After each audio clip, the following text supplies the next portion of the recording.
Hello everyone, myself Kirti Suhag. Welcome you all to our YouTube channel, The Learning Garden. We are continuing the series of Chapter 4 Air, Class 7 Geography. So let's continue. हम क्या पढ़ रहे थे? Weather और climate को affect करने वाले factors, temperature और एयर प्रेशर को हम कवर कर चुके हैं. अब हम पढ़ेंगे विंड को. उसके बाद देखते हैं क्या पढ़ते हैं. विंड. विंड क्या है? मूवमेंट ऑफ एयर है from high pressure area to low pressure area. हमने पढ़ा था ना एयर कैसे मूव करती है या विंड कैसे मूव करती है. हाई प्रेशर एरिया से लो प्रेशर एरिया में एयर मूव करती है. तो ये क्या बोल रहे हैं? विंड क्या है? विंड है मूवमेंट किसकी? एयर की. कहाँ? हाई प्रेशर वाले एरिया से किस साइड? लो प्रेशर वाले एरिया में. ये क्या है? विंड है. आप विंड को कहीं भी देख सकते हैं क्योंकि हम जब विंड चलती है तो क्या होता है? ड्राई लीव्स, जो पत्ते हैं, जो सूखे हुए पत्ते हैं, वो हमें पेवमेंट्स पे मिल जाते हैं. अगर ज़्यादा ही विंड चले, बहुत तेज चलने लगे, यानी तूफान आ जाए, तो उससे क्या होता है? पेड़ अपरूट हो जाते हैं ना, पेड़ गिर जाते हैं. समटाइम्स कभी कभी क्या होता है, जब विंड ब्लो करती है आराम से, you can even see it blowing away smoke और फाइन डस्ट. अगर आराम आराम से, तो हमें दिखता है कि वो डस्ट को, स्मोक को उड़ा रही है. एट टाइम्स विंड बहुत स्ट्रॉन्ग भी हो सकती है. मतलब विंड क्या है? एयर की मूवमेंट है हाई प्रेशर से लो प्रेशर में.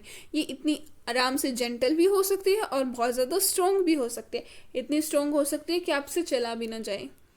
You must have experienced it. ये तो आपने कई बार आपने देखा होगा, जब बारिश आई हो और तेज हवाएं चल रही हो तो अम्ब्रेला को पकड़ना कितना मुश्किल होता है. कुछ और एग्जांपल्स ऐसे सोचो जब स्ट्रॉन्ग विंड आई हो और आपको प्रॉब्लम हुई हो. सोचना चाहिए ना, सोचो. अब हम कुछ और पढ़ते हैं. क्या पढ़ रहे हैं हम? डू यू नो से कुछ सीखते हैं. क्या है? A wind is named after the direction from which it blows. Wind जिस डायरेक्शन से ब्लो करती है ना, उसे उसी तरीके से बोला जाता है. अगर कोई विंड किस डायरेक्शन से? वेस्ट से ब्लो कर रही है तो उसे क्या कहेंगे? वेस्टर्ली बोलेंगे. विंड जिस डायरेक्शन से ब्लो कर रही है उसे क्या कहेंगे? उसी डायरेक्शन का नाम लेके वेस्टर्ली बोलते हैं. और विंड अगर ब्लो कर रही है ईस्ट से, फ्रॉम ईस्ट, तो उसे बोलेंगे ईस्टर्ली. ये सब जो वेस्टर्लीज, ईस्टर्लीज, इसे डिटेल में हायर क्लासेस में कंटिन्यू किया जाएगा. इसमें हम उतना ही कर रहे हैं जो हमारे लिए 7th क्लास के लिए इम्पॉर्टेंट है. विंड को हम ब्रॉडली 3 टाइप्स में क्या कर सकते हैं? डिवाइड कर सकते हैं. कौन कौन सी? Permanent wind, seasonal wind, local wind. Permanent wind क्या है? The trade winds, westerlies, easterlies. ये क्या है? ये परमानेंट विंड्स हैं. जो ये वेस्टर्लीज क्या है, ईस्टर्लीज क्या है, ट्रेड विंड्स क्या है, इन्हें हम और डिटेल से हायर क्लासेस में पढ़ेंगे. ये क्या करती हैं? ये लगातार ब्लो करती रहती हैं, पूरे ईयर चलती हैं इन अ पर्टिकुलर डायरेक्शन. मतलब पूरे साल वो अगर वेस्ट में जा रही है तो वो वेस्ट में ही जाएंगी, वेस्टर्लीज. ईस्ट वाली ईस्टर्लीज जाएंगी. और ट्रेड विंड्स मतलब ये पर्टिकुलर डायरेक्शन में ही ब्लो करती हैं थ्रू आउट द ईयर. तो ये क्या है? परमानेंट विंड्स हैं. सीजनल विंड्स का जैसे नाम से ही पता चल रहा है कि यानी ये सीजन के अकॉर्डिंग होंगी. जैसे मानसून इंडिया के अंदर आता है, जैसे हमारे इंडिया में जब मानसून आता है तो यहाँ इस डायरेक्शन में ब्लो करती हैं सारी. फिर एक टाइम आता है जब इस साइड से ब्लो कर, दूसरे डायरेक्शन से ब्लो करती हैं. तो ये क्या है? ये मॉनसून विंड्स हैं. जो हमारी जो इंडिया की क्लाइमेट है वो मॉनसून ही है. तो इसे भी हम बिल्कुल डिटेल से जब हायर क्लासेस में जाएंगे तो हमारे पास कंप्लीट चैप्टर आएगा इस बारे में. ये क्या है? सीजनल विंड्स कौन सी हैं? जो डिफरेंट सीजन्स में अपना डायरेक्शन बदल लेती हैं. जैसे एक सीजन में इस साइड से आ रही, हो सकता है दूसरे सीजन में यहाँ से आ जाएं. तो ये अपना डायरेक्शन बदलती रहती हैं. हो सकता है किसी और डायरेक्शन से भी आ जाएं, इस साइड से आ जाएं. तो सीज़न वाइज अगर वो डायरेक्शन बदल रही हैं, जैसे कि मॉनसून्स इंडिया में आते हैं, तो वो क्या है? सीजनल विंड है. अब लोकल विंड क्या है? जो चलती हैं over a particular period of day या ईयर. मतलब पूरे साल नहीं चलती, सीजन में भी वेरी नहीं करती. ये क्या है? या तो किसी पर्टिकुलर पीरियड के लिए चलती हैं, कुछ पर्टिकुलर टाइम के लिए चलती है. जैसे आपने गर्मी में लू सुनी होंगी. लू ब्लो करती है ना हमारे नॉर्दर्न प्लेन्स में जब बहुत ज़्यादा गर्मी होती है, तो वो क्या है? लोकल विंड्स हैं. या फिर हम लैंड और सी ब्रीज देख सकते हैं. हमारी लैंड और सी. लैंड क्या होती है? लैंड हमारी जो लैंड है, और सी ब्रीज में क्या होता है? एक टाइम ऐसा होता है जैसे लैंड है, ये लैंड है और यहाँ मान लो वाटर है. तो क्या होता है? जो लैंड है ना वो गर्म भी जल्दी हो जाती है और ठंडी भी जल्दी हो जाती है. अब ये जल्दी गर्म हो जाएगी तो अगर जल्दी गर्म होगी, लैंड ज़्यादा गर्म होगी, तो यहाँ से क्या होगा? एयर ऊपर जाएगी. और जो सी वाली है यही वे एयर यहाँ आएगी. तो क्या होगा? इससे एक मूवमेंट क्रिएट होगी ना. तो इसे हम और डिटेल से लैंड ब्रिज, सी ब्रिज, बिल्कुल डिटेल से हम पढ़ेंगे इनको, या तो मैं नेक्स्ट अलग से वीडियो बना दूंगी, अपलोड कर दूंगी, लैंड ब्रिज, सी ब्रिज, मॉनसून, ईस्टर्लीज, वेस्टर्लीज। तो अभी के लिए इतना ही, इस चैप्टर में जो इम्पोर्टेंट है वो इतना ही करते हैं कि एग्जाम्पल क्या है, और हमें ये पता होना चाहिए लोकल विंड्स होती कौन सी हैं जो एक पर्टिकुलर पीरियड ऑफ डे या ईयर के अंदर पर्टिकुलर टाइम के लिए ब्लो करें। जैसे लू हो गया, जैसे लैंड ब्रिज और सी ब्रिज क्या होता है, एक दिन में ब्लो करती हैं और एक रात को, ठीक है, क्योंकि लैंड जल्दी गर्म हो जाती है और लैंड जल्दी ही ठंडी हो जाती है, इसकी वजह से आती हैं लैंड ब्रिज और sea bridge. I will upload a separate video for this. और उसके बाद हम पढ़ते हैं मॉइस्चर। मॉइस्चर क्या है? जब वाटर इवेपोरेट होता है from land and different water bodies it become water vapour. आपने वाटर वेपर सुना होगा, साइंस में भी हम पढ़ते हैं, वाटर साइकिल भी सुना होगा, उसमें वाटर वेपर आता है। जब वाटर इवेपोरेट होता है लैंड से या फिर वाटर बॉडीज से, तो क्या बनता है, जब वाटर एयर पार्टिकल्स अपने साथ वाटर को उठाएंगी, वो इवेपोरेट होगा, ऊपर जाएगा, तो क्या बनेगा, वो वाटर वेपर बनेगा। जो एयर के अंदर मॉइस्चर है वो क्या है, वो ह्यूमिडिटी है। ह्यूमिडिटी क्या है? Moisture in the air at any time. Humidity क्या है? एयर के अंदर जो मॉइस्चर कंटेन कर रखा है वो ही ह्यूमिडिटी है। When the air is full of water vapor, जब एयर किससे भरी हुई है? वाटर वेपर से, हम इसे क्या बोलेंगे? ह्यूमिडिटी। ह्यूमिडिटी कब होती है? जब हमारी एयर में नमी होती है, उस नमी को ही क्या बोलेंगे? जब एयर के अंदर पानी, वाटर वेपर है, तो उसमें वो कैसा डे है? वो है ह्यूमिड डे। जैसे जैसे एयर वार्म होगी, यानी हवा गर्म होगी, तो जो उसकी कैपेसिटी होती है ना वाटर वेपर को रखने की, वो वैसे वैसे बढ़ जाती है। क्या बोल रहे हैं? ह्यूमिड डे क्या है, ह्यूमिडिटी क्या है? जो एयर, जो वाटर वेपर या मॉइस्चर जो कैरी कर रही है ना, वो ह्यूमिडिटी है। और जैसे जैसे एयर क्या होगी? वार्म, यानी गर्म होती जाएगी, वैसे वैसे वाटर वेपर को होल्ड करने की जो कैपेसिटी है वो बढ़ जाएगी। तो इसीलिए और ज़्यादा ह्यूमिड होगा। अगर ज़्यादा एयर ज़्यादा वाटर वेपर कैरी करेगी तो ह्यूमिडिटी और ज़्यादा बढ़ेगी। और ह्यूमिड डे पे आपने देखा होगा, जो क्लोथ्स हैं, अगर ह्यूमिडिटी हमारे यहाँ बहुत ज़्यादा हो रखी है तो उस दिन क्लॉथ्स को सूखने में काफ़ी टाइम लगता है और जो हमारा स्वेट है वो भी नहीं सूख पाता। ऐसा क्यों है? क्योंकि देखो, क्लॉथ्स के अंदर, खुद के अंदर क्या है? वाटर है, और एयर के पार्टिकल्स में खुद का वाटर वेपर है, क्योंकि उन्होंने वाटर कैरी कर रखा है।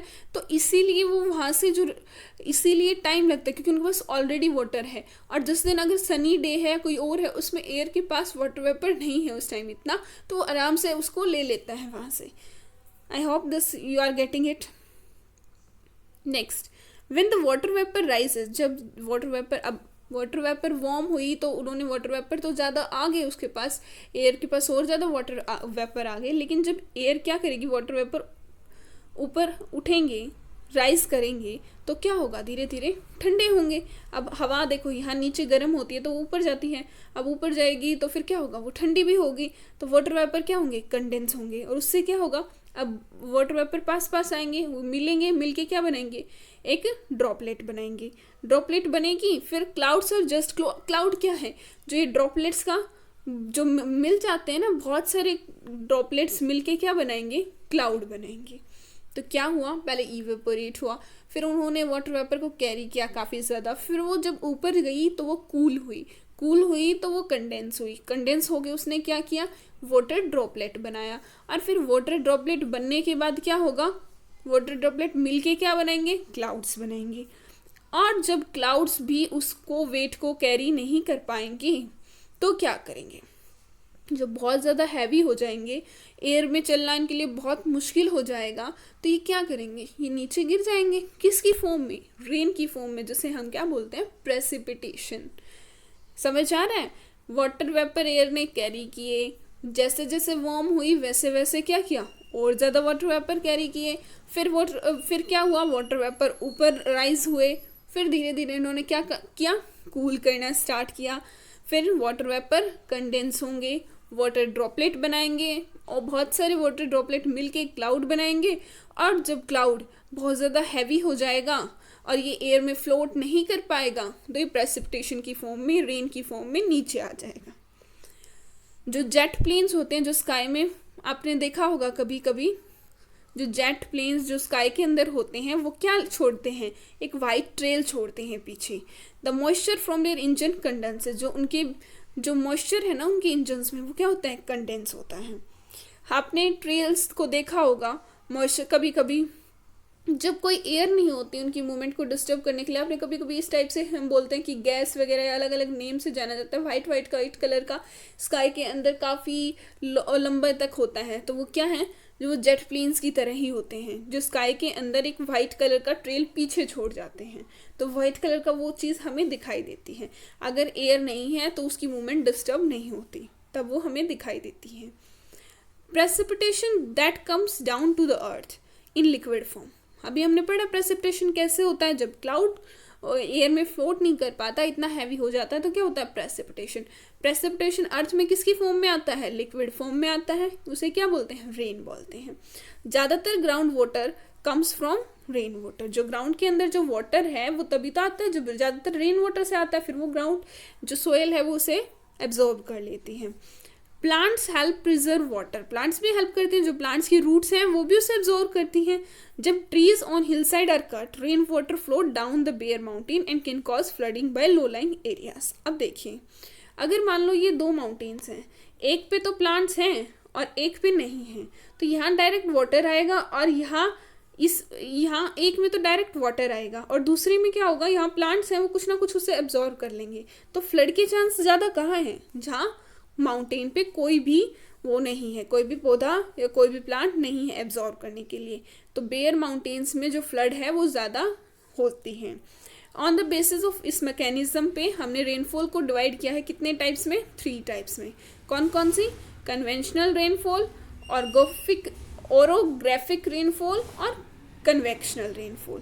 कन्वेक्शनल, ओरोग्राफिक और साइक्लोनिक रेनफॉल जो आप फिगर से देख सकते हैं। ये देखिए, ये साइक्लोनिक है। साइक्लोनिक क्या होती है, जैसे हमें पता है वार्म एयर ऊपर जाती है, फिर कोल्ड एयर उसका स्पेस ले लेती है, तो ये मूवमेंट होती रहती है। तो जब वार्म एयर और कोल्ड एयर मिलते हैं उसकी वजह से जो रेन होती है वो है साइक्लोनिक रेन। इसे भी हम हायर क्लासेस में डिटेल से पढ़ेंगे। अब देखो, ओरोग्राफिक रेन क्या है, रिलीफ फीचर्स की वजह से जो रेन होती है। अब मान लो पार्टिकल्स के अंदर बहुत ज़्यादा मॉइस्चर है और वो अगर इस माउंटेन पे चढ़ रहे हैं तो उनके लिए चढ़ना मुश्किल होगा। तो एक टाइम ऐसा आएगा कि वो सोचेंगे कि जो उनके पास इतने हैवी हो जाएगा वो वाटर ड्रॉपलेट कंडेंस होके कि इतना क्लाउड का जो फॉर्मेशन होगा वो उसे और ऊपर ले जाने की उनके पास पावर नहीं होगी, तो वो वहीं पे प्रेसिपिटेट यानी वहीं रेन कर देंगे। तो जो रिलीफ फीचर्स की वजह से है वो ओरोग्राफिक रेनफॉल है। नेक्स्ट है कन्वेक्शनल, जो नॉर्मल होती है कि इवेपोरेट होता है पानी, फिर कंडेंस होता है, फिर प्रेसिपिटेशन होता है। जो ओशियन से होता है ना, इवेपोरेशन चलता रहता है, फिर ऊपर जाके कंडेंस होगा और फिर प्रेसिपिटेशन, वो क्या है, कन्वेक्शनल रेनफॉल। इन रेनफॉल को डिटेल से हायर क्लासेस में पढ़ा जाएगा। रेनफॉल हमारे लिए क्यों ज़रूरी है। रेनफॉल प्लांट्स और एनिमल्स के सर्वाइवल के लिए बहुत ज़रूरी है, क्योंकि हमारे अर्थ सरफेस पे फ्रेश वाटर बहुत कम है। वो किससे आता है, जब रेन आती है तो कैसा वाटर आता है, fresh water. Rainfall is less, जहाँ रेनफॉल अगर रेनफॉल कम होगी उससे क्या होगा, पानी की कमी होगी, और अगर पानी की कमी होगी तो उससे क्या होगा, ड्रॉट होगा। ड्रॉट यानी सूखा।